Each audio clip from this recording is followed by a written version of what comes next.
Welcome. Another episode of IBC Guys. I'm Dave, and the blank screen there today is Mike Stevens. Mike, first What's up, question. Dave?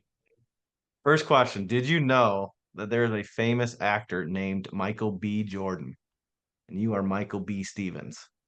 So, what that tells me is that you are just as famous as this actor. That's what it tells Yeah. me. So, I didn't know if you knew that. Maybe you did. But you know pretty much everyone in the world, so I think you're equivalent. So that was a side note. Second note, tell the people, why are you a blank screen today? What's going on in Minnesota? Well, right now we're in a blizzard, and my Wi-Fi. I think most people that live in town have a Wi-Fi that comes, I don't know, underground cable. My Wi-Fi comes satellite. Um, and when the weather is bad, my Wi-Fi is not fantastic. So I think I can keep the connection. If I don't share my video, I think if I'm sharing video as well as sharing my screen on this PowerPoint that I want to go through, I think it just drags down more bandwidth, maybe. I don't really know what bandwidth is, but it Yeah, sounds I really don't either. smart to say. Well, basically, you're like the mailman through rain or shine or snow or sleet. You're going to get the people what they want in terms of their IBC. That's what I'm hearing. So, for everybody wondering, that's why Mike's a blank screen. I know I'm missing out on his handsome face as well, but we're going to get you a good episode today. I'm excited about this one. So, this one is we're going to talk about how to leverage purchasing real estate through IBC. So, it's another example of how this thing can be used. I know several's probably not even doing it justice, many people that use IBC to fund their real estate purchases. And then Mike's going to go through as an expert because he's doing it too. He's going to talk about the steps along the way, and we're going to try and lay it out. That's the goal. Before we jump into that, though, Mike, I get to do all of the podcasty stuff. So, our goal with IBC guys, we want to really do three things. We want to bring knowledge of IBC. We want people to have the ability to make their own decision. So, if you listen to IBC guys, you feel like you have a good understanding of what the infinite banking concept does, and you decide not to do it, that makes us just as happy as if you do decide to do it. We want people to have the understanding of what it is and then make a decision. The second one is to provide actionable and practical application. That was a mouthful, and I didn't even mean it to be. Actionable and practical application. That's a fancy way of saying. I didn't mean it to come out that way, Mike, but it's a fancy way of saying we want you to give you examples of how this is used. Today is one of them. We want to show how real estate can be purchased and leveraged through the IBC policy. So that's the second thing. The third thing is we want to get people involved. We want to give the opportunity for a friendly face to answer IBC questions, and that's where Mike and I's passion comes in. So give us a call, give us an email. We got a whole bunch of ways you can Instagram. Send Mike an Instagram. He told me the other day, I'm not getting any Instagram messages. Send Mike an Instagram message. It'll make his day. Hey, I don't even I'll know how to get on Instagram. Don't say that. well, what's going to happen is I'll jump on and find it and then forward it to you. That's probably what happened. But hey, if that's the way they want to contact us, Mike, we're going to do it. So all of those things are in the show notes. If you click down, all of our social media stuff's down there. We do have a phone number, 507-205-2284. And then my email is dave@familybankingsolutions.com. And Mike's email is mike@familybankingsolutions.com. So if you want to email us, we'd be happy to respond to you that way. All right. All that stuff's out of the way. I'm excited about this today, Mike, because a lot of people, being in the land business, I talk a lot about vacant land and what I do. Not everybody understands vacant land. It's a little different than buying doors, as they say in real estate. But today we're going to talk about how to leverage IBC in buying different properties. So I'm excited to kind of have you take over and share your expertise that way. But anything you want to say or preface before we jump into to this example? Kind of got a cool PowerPoint laid out, but anything you want to say before we jump in? Well, everyone can understand, real estate, rental property, what have you. It is a little different in just flipping land and vacant land. But everyone can understand, buying rental property, buying real estate, commercial real estate, what have you. So I'm going to use an example here of just using one policy. I'm just going to use a nice round number of $100,000. And you may say, well, man, I want a bigger policy. I want a smaller policy. I want one half that size. That's too big. Whatever it is, I'm just using this as just because I like using round numbers. And if you want to use, I just want to do a $50,000 policy, well, then just divide the numbers in two, and it's pretty much going to be dollar for dollar. It's going to be pretty close. So this is just an example, just as a concept, and you can apply it to your own life on, how big, how small you want to go. So is that good? You were asking me to before I started. Well, Is that yeah, I just wanted you to provide any context you wanted to provide because right now it's a big white screen. There's nothing on it. I didn't know if there needed to be some information, and you just gave us exactly that. We're starting at 100 grand.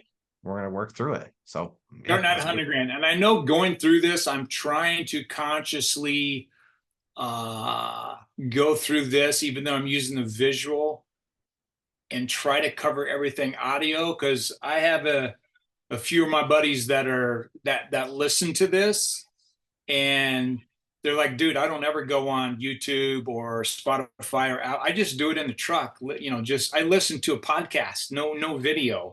So I'm going to try my best to cover this like you're just listening to it. But if you're super confused, maybe go check it out on YouTube or wherever YouTube, Spotify, Apple. What else are we on, Dave? I don't even know. that's it. That's good, Mike. I'm Okay, impressed. those three. Yeah. Anyway, I'll try to be cognizant of people that are just listening. So using one policy, and again, I'm going to kind of skip. I'm not going to go into the details of how the policy is built and how it's funded and the base and the paid up additions and those types of things. You can go. We have other videos for that. You can go and listen to those. But Or we're going to contact us and we'll talk through it with you. Send us an email. There you go. Give us a phone call. Perfect. So I'm going to use a policy where we're funding $100,000 a year into that policy, and we're going to use this policy to go out and buy rental property, buy real estate, to buy commercial property. Okay. So in year one, and tell me, Dave, if you can. I'm clicking through this. You can see this, right? So year I can one, see it. I'm Yep. putting in $100,000. So any IBC policy that you set up, you're only going to have about 60% available that first year. Okay, so that's kind of the drawback of when you start your banking system. Whatever you put in that first year is not going to be 100% available to you. You're going to be way ahead years down the road, but just so you know, there's only going to be 60% available in year one. Okay, so year one, you put in $100,000 right away. Then like the next week, you have $60,000 available cash that you can go out and start your real estate business. So we're going to purchase this real estate using the conventional method. And the conventional method would be you go to a commercial bank of your choosing, and they're going to say, great, we'll give you a loan, but you're going to have to come up with 20% of the down payment. We're going to loan 80% of value. Okay, so if I have $60,000 available in my IBC policy to start this real estate business, that $60,000 is going to qualify me for a $300,000 house. Okay, 20% down of 300 is 60K. You good with that, Dave? Good with it. Yep. Following along. So let's say I buy a rental property at $300,000. I am going to, one of the things that I use as kind of the minimum criteria is I want to get a 5% return on that 300, or really more importantly, I want 25% return cash on cash. So if I put down $60,000, I want 25% net on that 60, or 15,000. So if I'm getting 5% on that $300,000 property, that's 15,000. I achieve my 25% cash on cash. Okay. Real. Can I clarify real quick for people listening, people watching? So the 5% of the 300,000 is one way to look at it. A second way to look at it is in actual numerical cash value. You want 25% of the money you've put down. So that's where the 15 comes in. And then the 15,000 and the 5% are I'm pointing at the screen like they can see me. But the 15,000 and the 5% are equivalent. They're just communicated in different values. Am I accurate in that? Yeah, and that's important because you may be looking at a property that's $30,000, but the bank they want 30% down since it's an investment property. It's a little different than conventional that if you're going to Yeah. reside in the home. So Yeah, homestead. you may be able to generate 5% or $15,000 on that $300,000 property. However, if you had to put in say 30% or $90,000, that 25% cash on cash, that doesn't work. Right. So, or you can go the other way. I mean, I've seen some creative stuff since the whole housing bubble of 2008. They've changed a bunch of stuff, but I've seen some creative stuff where you've heard of 0% down way back in the day. I don't think you can get that anymore, but there are some things where you can get maybe 10% down. Well, then at 10% down and achieving that 25% cash on cash, I don't really need 5%, on the 300. I only need 2.5. So yes, they're different. And both of them are important to look at. But the main one for me is I want that 25% minimum cash on cash. So year one, let's say I buy this rental house and I'm renting it out and I'm making, now this is after PITI, R&M, everything. This is $15,000 profit. And you can do this. I mean, I look at, I don't know if I say hundreds of properties, but usually before I buy a property, I probably looked at 30 or 40 until I find one that really works. You really have to do your due diligence and understand what you're getting into, but this is very achievable. So 25% cash on cash. Can I pause you a second? You threw out a whole bunch of letters there that people may not know. So not to dive into what each one is, but can you give a brief explanation or maybe say out instead of the acronym?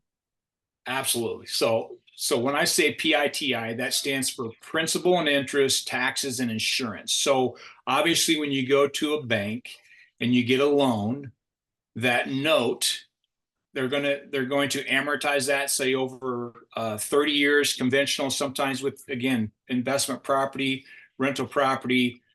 And sometimes the longest you can get is 25%, 25 years, sorry, not percent, a 25-year term. But the PI stands for principal and interest. When you have an amortization schedule where you're going to pay back, $1,206 a month, that covers principal and interest to the bank. Okay. And then the TI is just simply taxes and insurance. So when you purchase a rental property, you're going to have to pay PITI, principal and interest on the loan, on the note, the 80% you're borrowing from the bank, as well as taxes, as well as insurance. And then I said R&M, that's repairs and maintenance. I mean, periodically you're going to have things, it needs a new roof, or you have to replace the furnace, or you have to repair a hole in the driveway, whatever the case is. Okay, you're going to have some R&M in there. So when I'm saying net, I'm talking like this is $15,000 coming back into my system, going right back into my bank. My bank being my IBC policy. All right. Well, I appreciate you kind of defining that. I just, for us novices. Yeah, I apologize. I sometimes throw out terminology there, especially on the IBC side, where I think, it's stuff that we use every day, Dave, but the person listening to me like, what in the world are they talking about? What's IBC, for example? And that stands for infinite banking concept. And if you've listened to any of our stuff, then I think we've... Oh, yeah. Hopefully that one's understood. Hopefully that one, you know what that is. But so anyway, year one, on my policy, I put 100 in, I got 60 cash right away. I'm going to deploy those funds and go out and buy some investment property. I'm going to buy a $300,000 house. I want 25% cash on cash, and that's going to make me $15,000 a year profit. Okay, we all good there? Good, I like it. Okay, good. Well, if there's something else, I think it's great that you're like, hey, wait a minute, explain this. I think it's good that we do that. So if something else comes up, Dave, jump right back in. I'll let you know. So again, $15,000 going back to my bank. So now year two, I have to put in $100,000 in this policy. and again, going back to previous videos and podcasts that we've done, you want to fully fund your policy for at least 4 years. And then after that, there's ways that the policy can self-fund. We can go through another podcast on that we have not done yet, that I think is a good idea that we do. Nelson Nash, in his book, Becoming Your Own Banker, gives examples of this where the policy will kind of pay for itself after year 4. But we're going to put $100,000 into this policy for 4 years. Okay, and if you want, I want a $25,000 policy. Okay, well, but you need to put in $25,000 for 4 years. 5 years is better. 7 years is great, but 4 years minimum. And I'm going to illustrate on this example for 4 years. Okay. So I do have a clarifying question for you. And just I understand, but I want to make sure that people who are looking at this understand. You have an arrow from the $15,000 cash on cash that states back to my bank. There's a big difference between back to my bank and then the 80% from the bank up top. I don't want people or listeners to confuse the two. So when you say back to my bank, and you already mentioned it, that is the IBC policy. So I just wanted to make sure that's as clear as it can be. When you're putting the money back to your bank, that's back into your IBC policy. Correct. So wanted to clarify. Okay. Yeah, and that's a good point, because when we say, when Nelson says his book is Becoming Your Own Banker, setting up a banking policy, setting up an IBC policy, which is the infinite banking concept, we're not setting up our own brick and mortar bank. I mean, you have to get chartered. That's just not going to happen with all the rules and regulations that are in place now. I mean, they don't want people just setting up their own bank. But this is into my cash flow system, and using the cash flow system, be it the IBC policy, as my cash flow banking system. So yes, back to my bank, I'm talking back into my policy, into my cash value. Those are dollars that I can use to go out and purchase the next real estate piece of property. Okay. Good question. Okay. Year 2, $100,000 in. And at the end of year 2, unlike year 1, where only 60% is available, year 2, it's pretty much 100% available. You put 100 in, you're going to have 100 right away in your cash value. Now, those values are determined on what we call the drag on the policy, which really relates to 3 things: your age, your sex, male, female, or your health. So if you're a male and you're older and you're not so healthy, the drag on that cost of insurance is going to be a little more than a 25-year-old female that's the picture of health. So I look at on my policies, we have multiple policies with my wife and I and my boys. She puts 100 in that second year, and she's going to get like 103,000. Like, it's, because she's younger, she's female, actuarially, women live longer. The drag is not as much. Whereas me, I put 100 in, I may only get like 96,000 that year. So I'm kind of taking, again, conceptually, you put 100 in, you're going to get 100. Okay, basically dollar for dollar. All right, can everybody be good with that? I mean, we're going to have people out there say, wait a minute, my policy, I put 50 in year 2, and I only had 49,002. Okay, I get it. It's, not everyone is going to be dollar for dollar year 2, but it's going to be very close. Younger women are going to be over that, and older men like me are going to be a little under that, but we're just going to call it 100,000 for conversation's sake. Okay. Deal. Yep.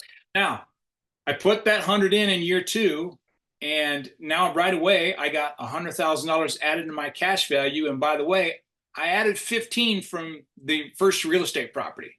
Yep. Okay, so now I have 115,000.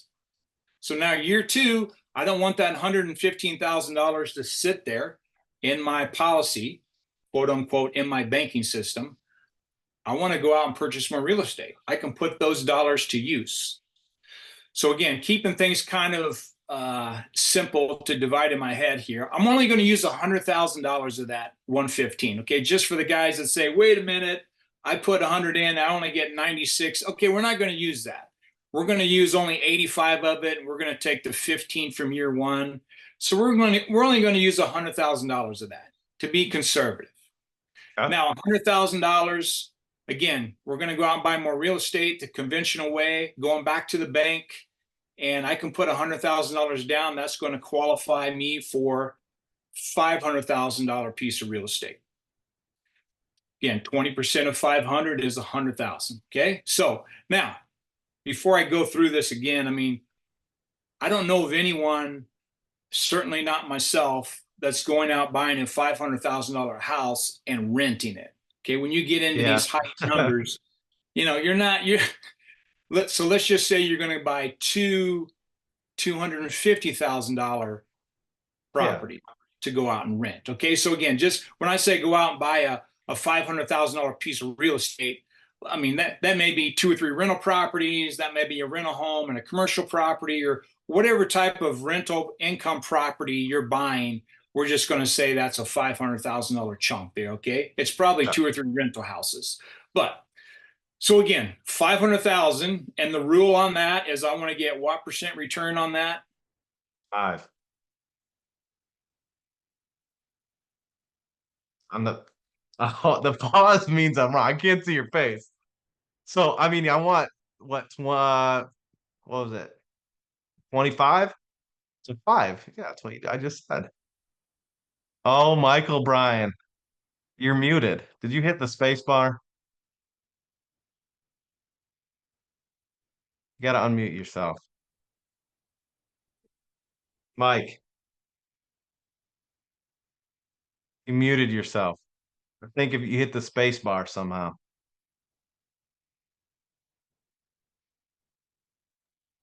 I'm back. Right. You're back. I'm back. Holy smokes. Okay, sorry about that. Hey, this is the IBC Guys Podcast. We are just a couple of dudes who want to help people out, and we are not production experts. So look, you're back. We're good. You're back to where you needed to be already. Yeah. Now, So my question though driving, is, so I'm not driving to work. Go ahead. Now we're talking over each other. What I'm saying, I want to make sure. So I'm shamed in front of a national audience because we have a national audience. We don't. National. But what was my answer correct? You asked what percentage you wanted. It's 5%, right? It's right. Yeah. 5%. All right, good. So let me go back what I was saying. My face again. If you're driving down the road listening to this podcast and you're thinking, these two guys are a bunch of knuckleheads, they really don't know how to do a podcast, and this is kind of we know that. Okay. Yeah, so that's accurate. We don't care. Okay. As Dave has said many times, our passion, our desire is to provide education for people. Yeah. Not to provide like fantastic tier 1 top level podcast content, video, whatever. We don't do that. That's evidenced by what just happened. Right. So anyway, okay, let's get back on track. Year 2, right. $5,000 piece of property, 5% return on total cost. 25% cash on cash. How much did we put down, Dave? How much did we put down? 100. We put down 100, 25% of that. Again, easy numbers to calculate in my head. That's 25% return, cash on cash profit. I add that to the $15,000 from the property we bought in year 1.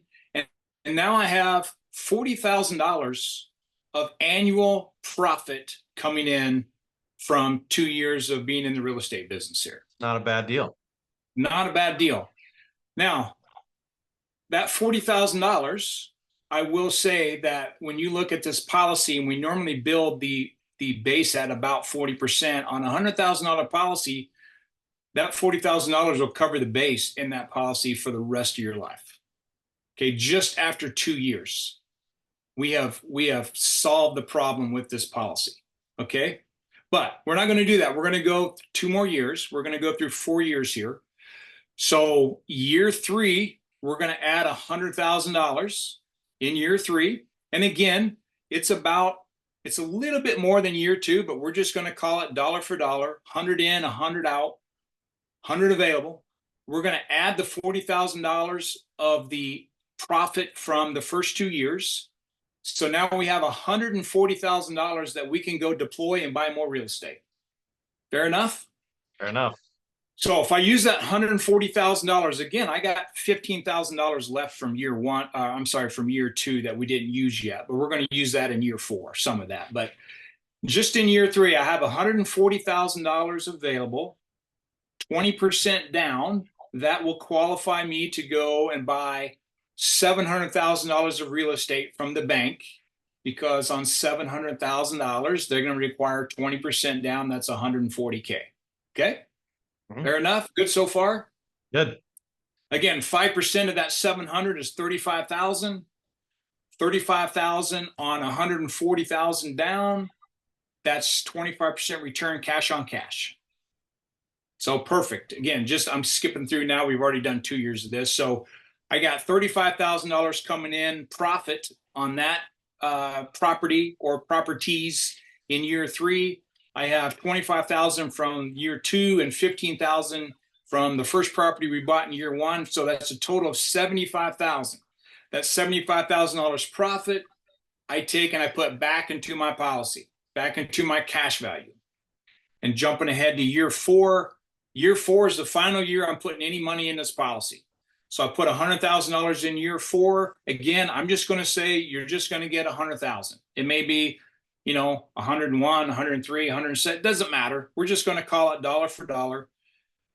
Add the $75,000 of annual profit from what we've done so far, and now I have $175,000. I can go and guess what? Buy more real estate. So year four, I'm going to take that $175,000 and I'm going to go out and buy real estate. I'm going to buy $900,000, Dave, and 20% of that is 180, and I only have 175 from year four. But again, go back up to year two. There's $15,000 left there. I'm going to take 5,000 of that. Okay. So again, this is conceptual. Are you going to go out and buy $900,000 real estate? You're never going to do that. I mean, even in year one, when I say go out and buy a $300,000 rental house, it's probably not going to be that. It's going to be 296,420, blah, blah, blah, and closing costs. And you're never going to get exactly right on the number, but conceptually, we're going to go out and buy $900,000 worth of property in year four, 5% return on that total cost, or again, 25% cash on cash. We put in 175, or excuse me, we put in 180, and now that's $45,000. That's 25% of what we put in on the 180.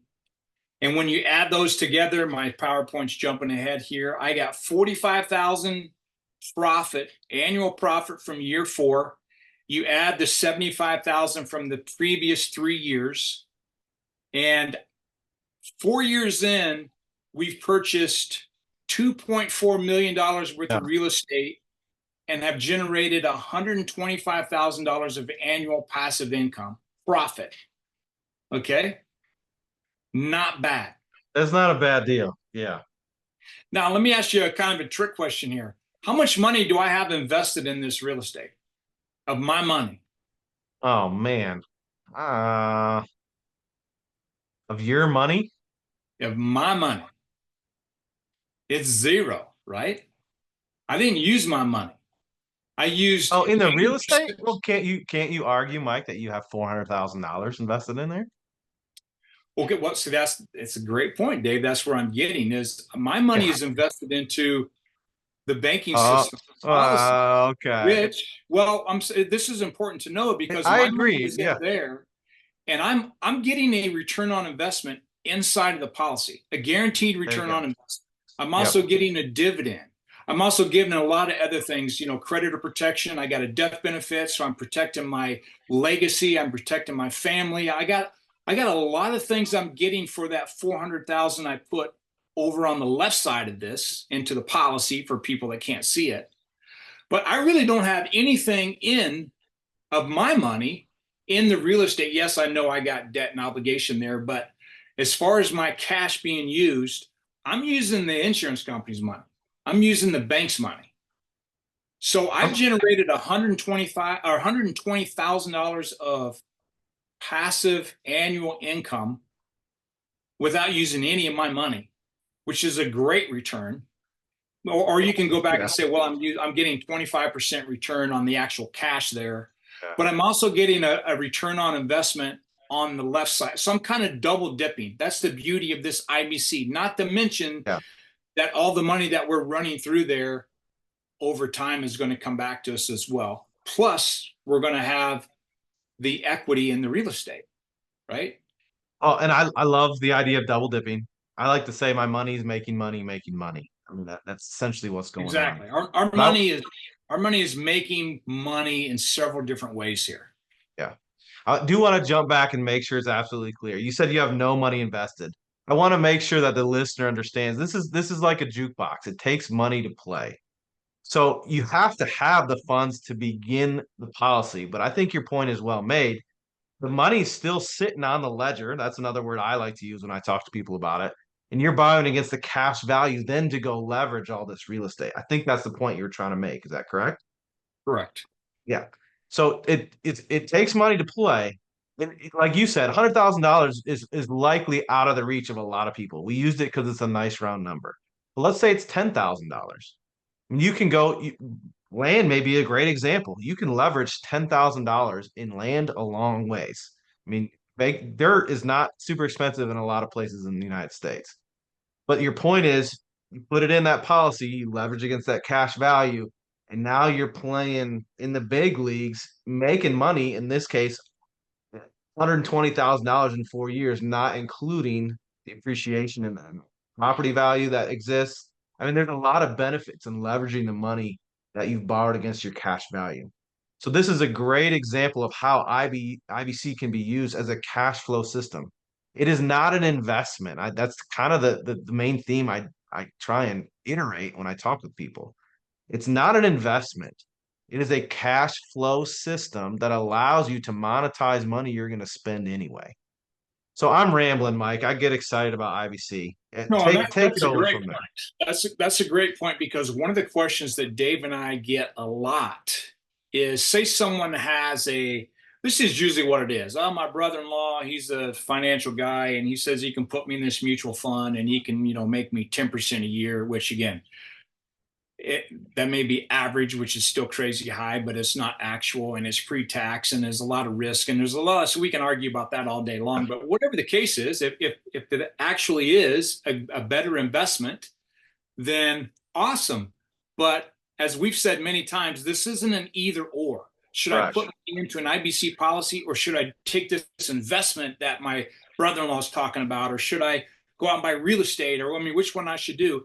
The idea of the infinite banking concept is to do both, is to first Absolutely. put it in your policy so that money is working for you. Again, you're getting a rate of return on those funds in there. You're getting a guaranteed rate of return. So there's no risk, essentially. You're getting a dividend every year. You're getting creditor protection. You're getting a legacy guarantee with the debt. Lots of things. There's like 15, 20 things that your money is working for you in there. Then you take that cash value that you have and you leverage that and you go out and then you buy the mutual fund, or in this case, and then you buy the real estate, or in Dave's case, then you go out and buy investment land, or whatever the case is. It's not an either or, it's do both. Have your money work for you in multiple areas at the same time, which is really what we're trying to illustrate here. Man, I was gonna say those things, and you just stole all my thunder. So that's a good thing, and I'm glad that you did. It's a great spot to end. I mean, I try and sound as smart as you. It's hard for me to do that often, but when I feel like I can, you steal my thunder. So I don't know what to say to that other than I'm happy that I get to do the podcast with Michael B. Stevens. We got a couple minutes, Mike. Anything last that you want to say? I'll end up with all the podcasty stuff. I would Anything say else? one thing that I would throw out there, and I get this a lot, is I bump into people, and we I don't think we have a national following, like Dave was kind of facetiously No, I saying. was being facetious. Yeah. But yes, but I mean, I got a few buddies and friends or whatever that that listen to the podcast and whatever, and then they'll ask me like, "Man, I got a question on this from like 3 weeks ago," and I'm like, "Dude, why didn't you call me?" And they're like, "Wow, I just had a dumb question, and you're so busy and whatever." Like, look, this is all we do Yeah. all day, every day. And it's helping people understand the process, understanding the IBC concept. Even clients, I would say 95% of my day is spent working with people that already have their IBC policy, that already have 2 or 3 or 10 IBC policies in their banking system on their family members, and they're using it for their personal expenses, their business expenses, their investments, their real estate. I mean, just all kinds of different ways, the best way to do it. And I mean, they haven't purchased a policy in 5 years, but that's where most of my time goes, is helping those people. And certainly for the new people that don't understand it, or they got a couple of questions. Look, no one, I know of no one that comes into this business and says, "Okay, I totally understand it. Let's go." That's not how it works. No, including myself, is you try to understand enough to, like, okay, let's go. And then you just got to trust the people that are helping you, that have been doing it and have done hundreds and hundreds and hundreds of these, like Dave and I, and we'll help you along the way after that. That's really the fun of it for us, is what we call kind of flying the plane. First of all, you got to buy the plane. And then after that, the fun is flying the thing. We'll show you how to do it. We'll show you how to use it. We'll show you how to benefit your family. That's the fun for us. So again, that's kind of a long explanation to say, if you got questions, call us, shoot us an email, shoot Dave an email. We would love to get your questions answered to the best we can. Well, I just want to, we got just a couple minutes, like 1 minute left. But I want to say I just did a podcast on this, Dave's IBC story, and we talked through a lot of my experience. And to Mike's point, this I was super skeptical to start. And then I've watched, I did it too. I'm sure Mike saw it in me, but I've watched people, the light bulb goes off, and it's like, how do I get 18 of these things? You gotta think outside the box a little bit beyond what you've been taught. You gotta be open to calling us, having a discussion. We're really kind of nice guys, Mike more so than me, but I'll be as nice as I can. But give us a call, 507-205-2284, Dave at familybankingsolutions.com, Mike at familybankingsolutions.com. All right, we got to jump off, Mike. We got less than a minute. It's always a pleasure, even if I can't see your face. So thanks for jumping on and explaining this to us. If you're listening, tune in next time. We got another one coming. I'm excited about the next one just as much as I was for this one. So thanks for tuning in. We'll catch you next time.